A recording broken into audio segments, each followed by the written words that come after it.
দর্শক, উপকূলে তাণ্ডব চালিয়ে দ্রুত এগোচ্ছে ঘূর্ণিঝড় রিমাল। সবশেষ পরিস্থিতি জানাতে সাতক্ষীরা থেকে সহকর্মী শরীফুল্লাহ কায়েসের সুমন যুক্ত হচ্ছেন আমাদের সঙ্গে। সুমন, আপনি নিশ্চয়ই শুনতে পাচ্ছেন। এর আগে আপনার মাধ্যমে জেনেছিলাম সাতক্ষীরার পরিস্থিতি। এই মুহূর্তে কি পরিস্থিতি দেখছেন, আর ঘূর্ণিঝড় রিমালের প্রভাবে কোনো হতাহতের ঘটনা ঘটেছে কিনা বিস্তারিত জানাবেন। লিনিয়া, ধন্যবাদ আপনাকে। আমি দাঁড়িয়ে আছি সাতক্ষীরার নীলডুমুর ঘাটে। আমার বাম পাশে কিন্তু গাবুরা। আমরা সারাটা রাত এখানে গণমাধ্যম কর্মীরা নির্ঘুম রাত কাটিয়েছি। আপনাকে বলে রাখা দরকার যে এই যে দুর্যোগ, এই দুর্যোগ আসলে অনেক দিন পর দেখালো যে দুর্যোগের যে দীর্ঘস্থায়ী সময়, সেই সময় কিন্তু দেখালো। এখনো পর্যন্ত চলছে ঝড় এবং একই সাথে কিন্তু বৃষ্টি, একই সাথে সমান্তরাল চলছে। আমি কিন্তু খোলপেটুয়া নদীর যে উত্তাল অবস্থা, সেই উত্তাল অবস্থা আপনাদেরকে দেখানোর চেষ্টা করছি। যে মানুষ কিন্তু তার সর্বোচ্চ চেষ্টাটুকু দিয়ে সে টিকে থাকবার চেষ্টা করেছে।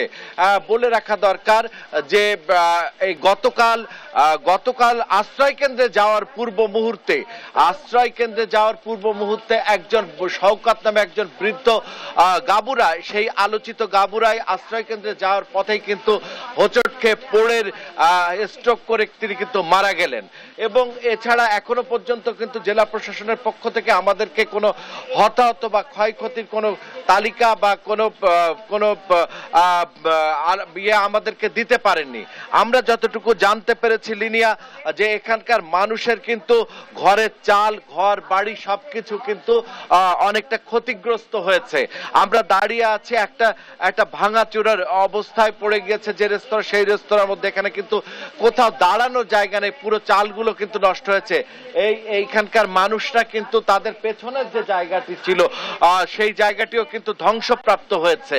আর বলে রাখা দরকার যে পানি উন্নয়ন বোর্ড আমাদেরকে জানাচ্ছে যে পানি উন্নয়ন বোর্ডের যে বেড়িবাঁধ 800 কিলোমিটারের মতো যে বেড়িবাঁধ রয়েছে 60-এর দশকের, সেই 60-এর দশকের বেড়িবাঁধ কিন্তু বেশ খানিকটা ক্ষতিগ্রস্ত হয়েছে। সেটি কিন্তু ভেঙে না গেলেও কিন্তু সেটা কিন্তু কখনো কখনো ওভারফ্লো করেছে, আবার এখন ভাটির কারণে কিন্তু কিছুটা নেমেছে। আবার বলে রাখা দরকার গতকাল কিন্তু ছিল দুপুরে যখন জোয়ারের পরিস্থিতি, সেই জোয়ারের পরিস্থিতিতে গাবুরার যে টেকসই বেড়িবাঁধ, সেই টেকসই বেড়িবাঁধের সামনে সেটাকে রক্ষা করার জন্য যে রিং বাঁধ ছিল, সেই রিং বাঁধ কিন্তু ছুটে যায়। তারপরে কিন্তু সেখানে কিছুটা হলেও সেটা চাপ পড়ে হচ্ছে যেটি টেকসই বেড়িবাঁধ সরকারের মেগা প্রকল্প, সেই মেগা প্রকল্পের উপরে।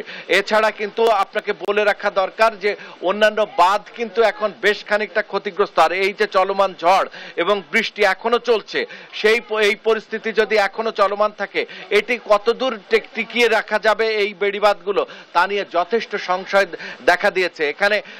এখানে বিপুল সংখ্যক গণমাধ্যম কর্মীরা সাধারণ মানুষের সাথে তারা নির্ঘুম রাত কাটিয়েছে এবং পুরো পরিস্থিতিকে তুলে ধরবার চেষ্টা করেছে।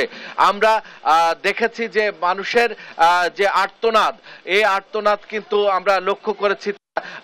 তারা কেউ সাইক্লোন শেল্টারে উঠতে পেরেছে, অনেকেই উঠতে পারেনি। কিন্তু আসলে এই পরিস্থিতি বৃষ্টি থামার পরে আমরা এলাকায় প্রবেশ করতে পারলে আমরা বলতে পারবো যে আসলে পরিস্থিতিটা, ক্ষয়ক্ষতিটা কতদূর যে পৌঁছেছিল। এই ছিল সর্বশেষ লিনিয়া। সুমন, অসংখ্য ধন্যবাদ আপনাকে। দর্শক, সাতক্ষীরা থেকে যুক্ত ছিলেন সহকর্মী সুমন।